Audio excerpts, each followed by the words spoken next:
This region, Larry Falcon, who of course, as you all know, is the director of the City of Cincinnati's Office of Environment and Sustainability. You change the name all the time, but that's the current name, right? And Larry was key in helping to start the current version of Green Umbrella, and we're very grateful, Larry, for your involvement, of course.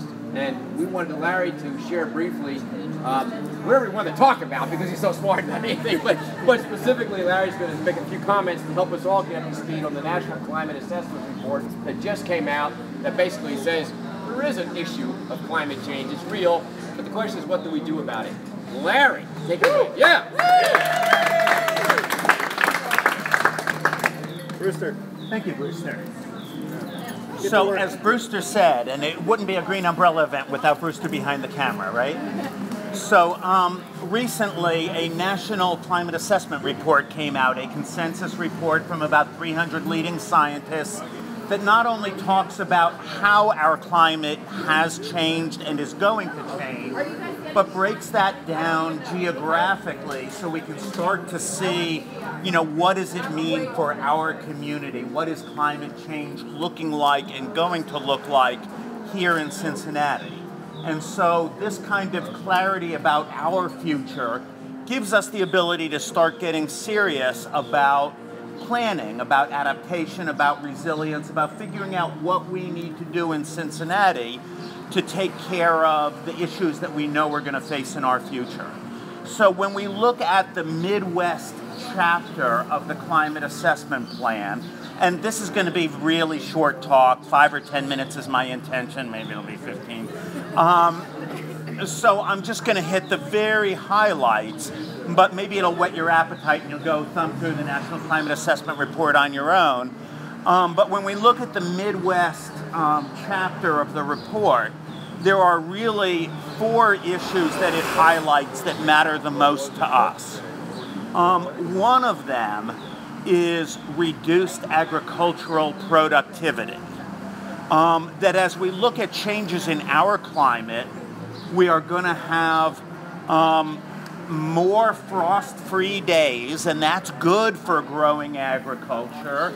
And we're going to have more water than we have now, and that can be good or bad depending upon the crop and the time that the rainfall comes. But we're also going to have longer and deeper droughts and longer and more severe heat waves. And those are not good for agricultural productivity, especially they're not good for corn and soy that are some of the big crops around here whose yields are really impaired by very hot weather. And so the impact, so one of the conclusions of this report is declining agricultural productivity, and we see that in many parts of the country and in many parts of the world. And so we think about food insecurity. We think about parts of the world that have seen food price spikes and food riots, and we think about the fact that how we feed the 2 million people that live in Cincinnati could be an increasing issue in the future. Lots of our kids rely on school lunches and school breakfasts for their nutrition. Food prices double or triple, hit a big food spike. Can CPS afford to feed 60,000 people at double or triple prices? These are the kinds of things we need to think about going forward. What do we do about those issues? One is we're doing a lot of stuff around growing local, right? About being able to rely on our own food resources so we're not as dependent upon the global food economy. That's going to be really important. And from the city government, we're doing our urban ag program where we identify unused city land and put it in the hands of people who want to grow food on it. And that's part of what the city government is able to do. Another thing that we can all do is choose a diet that is effective in minimizing the resources that go into feeding us. And what that means is eating a plant-based diet. You look at how many people you can feed per acre, and the amount of land that it takes to feed 100 people on grain, feed only 4 people if you feed the grain to a cow and eat the cow. So eating low on the food chain, eating a plant-based diet, is going to be important as agricultural productivity declines.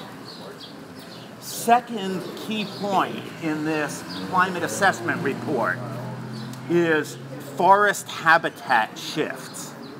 That what we're going to see is that many of the trees that currently grow in this area are not going to be well suited to survive in this area in the future. As our summers get hotter and drier, a percentage of the trees that we have here now are simply not going to make it through the stresses of heat and drought.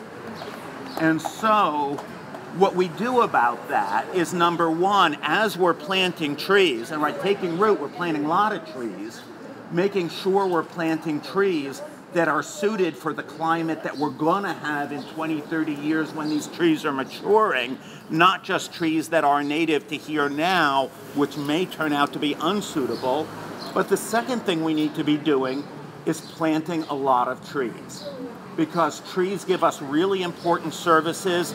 They limit and control the urban heat island effect. They control stormwater runoff. They clean our air. They give us valuable services that we need. And if we're going to lose a percentage of the trees that we have now to future heat stress and drought, then let's make sure that we start planting the replacements now so they can be mature trees by the time we need them to be mature trees. The third recommendation, the third issue in the National Climate Assessment Report is what we've already talked about a little bit: increased heat wave intensities and frequencies. Specifically, they put a number to it, that there will be an increase in the average high temperature of 15 degrees. What? Now, our average high temperature right now for the month of July is 88 degrees.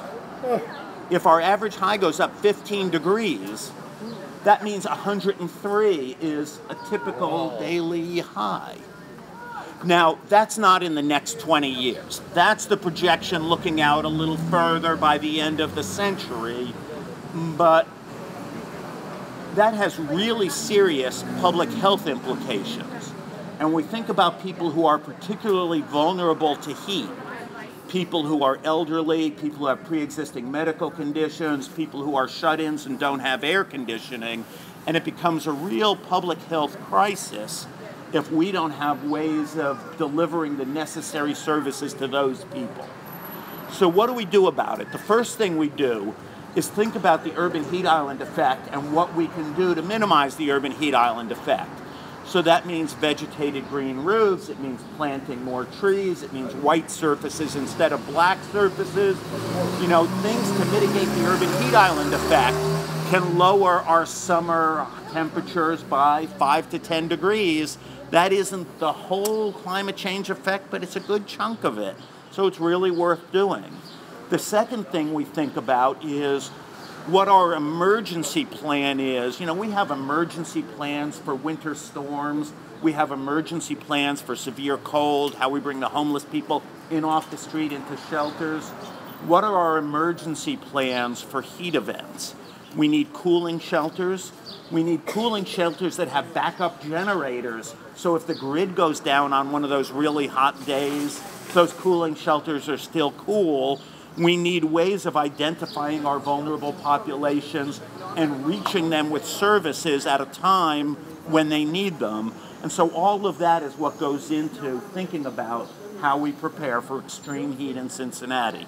I guess if we were Phoenix, we'd already know this stuff, but we're not, so we have to learn this stuff, and that's, you know, where we're headed. The fourth focus of the National Climate Assessment for the Midwest is increased heavy precipitation events. We've already seen, according to them, a 71% increase in heavy precipitation days in an average year. Those really intense storms are getting more frequent. You know, just a few weeks ago, May 1st, Pensacola, Florida had an event where 17 inches of rain fell in one day. And that's by far the most they've ever had other than during a hurricane. That's like just totally off the charts. About a week ago, We had some severe storms in this part of Ohio, not right here, but just north of Dayton. They had 5¼ inches of rain in 4 hours. They had I-70 and I-75 closed because of flooding. Portions of the interstate that have never before been subject to flooding were under 3.5 feet of water, and that's in locations that aren't even in a floodplain. These kinds of storm events are outside our current experience, and they're becoming more and more common as we add energy to our weather system. And so we need to think about what it looks like if we get one of these mega storms here in Cincinnati. It's really not if, it's when, as these storms become more current. So what do we do about that? We have a county emergency preparedness plan for Hamilton County that talks about buying out flood-prone properties. That isn't going to work when everything becomes flood-prone and when we're getting flood events in places that aren't even in the floodplain.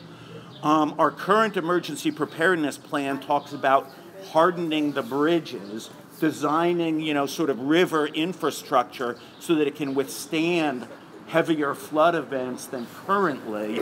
But if we're talking about, going to, MSD and making all the pipes bigger, going to all our river crossings and making the bridges higher, it's an absolutely mind-boggling event. There may be some things that you can't prepare for, you just have to prepare to clean up after. And so that's where you get into resilience planning. What do we need to recover after a disaster to pick up the pieces, take care of our people, rebuild our homes, etc.? And that resilience planning piece is a discussion that our region is just on the very leading edge of. It's a conversation that's just starting for Cincinnati. Now, there are a couple of pieces of good news in this discussion.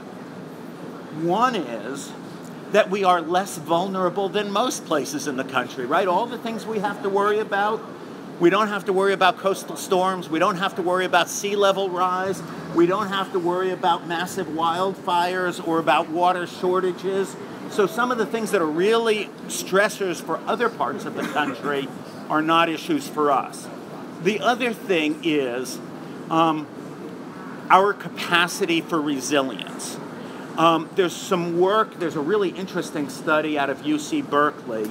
They've developed a resilience capacity index to look at different cities and see which cities are most capable of taking a shock, of recovering from this kind of event. And Cincinnati scored very, very high. Resilience is a combination of things. It's a combination of economic capacity, of the capacity of our people, what education, what skills, what health, what physical abilities they have, of our social institutions, how connected we are, how networked we are in order to be able to rely on and help each other. And we ended up relatively high in the scoring, higher than Columbus or Cleveland. We always like to do those comparisons. And so if there are hard times coming, one of the pieces of good news in the message is that Cincinnati is not going to be hit as hard as some other places, and we're better positioned than most places to be able to withstand those blows. So that's my 5 or 10 minutes for today. I have 2 final announcements that I want to make. The first is the city of Cincinnati passed their budget for the year, and we're still in it. Yay! The second is the climate coordinator that works for the Office of Environment and Sustainability, Steve Johns, has accepted another job and is going to be leaving soon. And I may have the opportunity to hire somebody on a contract basis to replace him. And so if there's somebody here, or if you know somebody with the right skills and experience and availability, find a time to talk.